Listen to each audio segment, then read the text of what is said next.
Well, we've got ourselves a real barn burner just a brewing in the next midterms.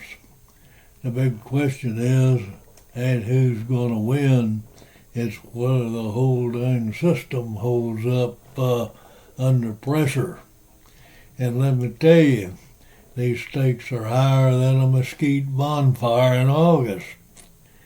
Now, I've got to say that before I go to hollering about it again when it comes to these elections, security trumps economics every time. Ain't nobody worried about the price of a gallon of milk if they think some radical's fixing to knock their teeth out in the courthouse steps.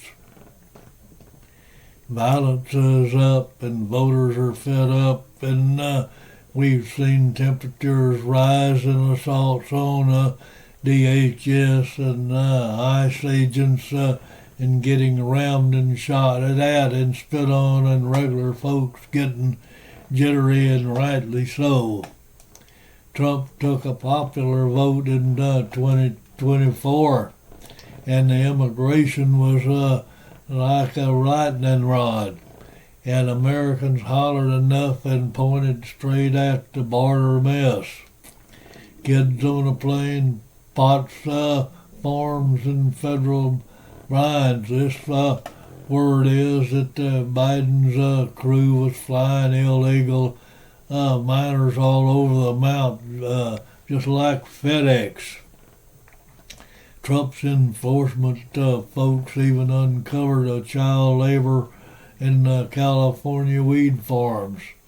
That ain't just shady, it's about a criminal.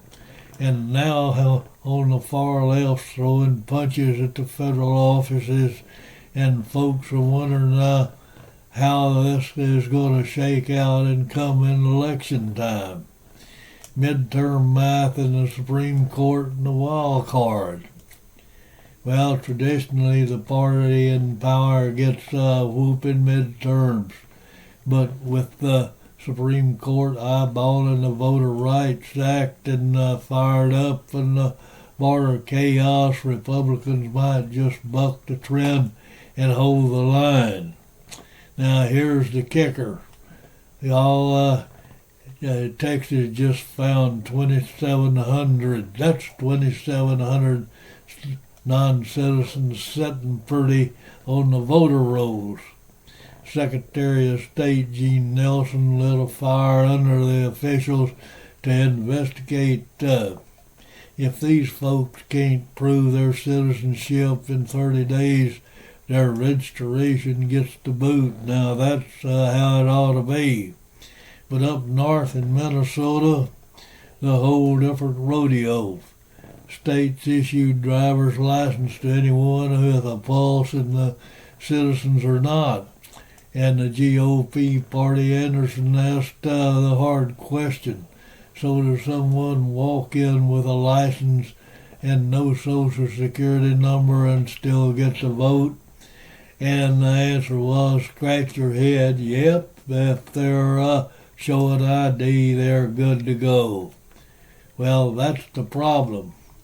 We're building a house out of kindling and hoping that nobody lights the match.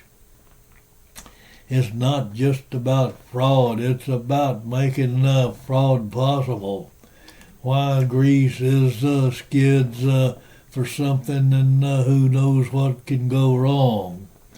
Murphy's Law and the mall and the mess and the mail and the mess and the universal mail-in ballots with no verification, like leaving your front door wide open hoping the cow votes don't stay out.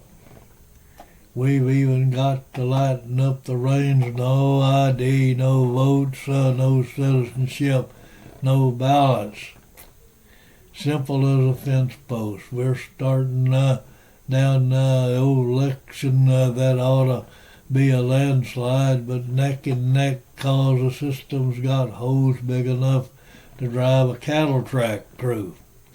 the Democrats are full for a win on the backs of illegal votes, and we'll see a whoopsie, and then that's the consequences. So saddle up and share the word and keep your powder dry. This ain't just politics, it's about protecting the ranch. And if you got something out of this, well, give me a thumbs up and make your comments below and subscribe.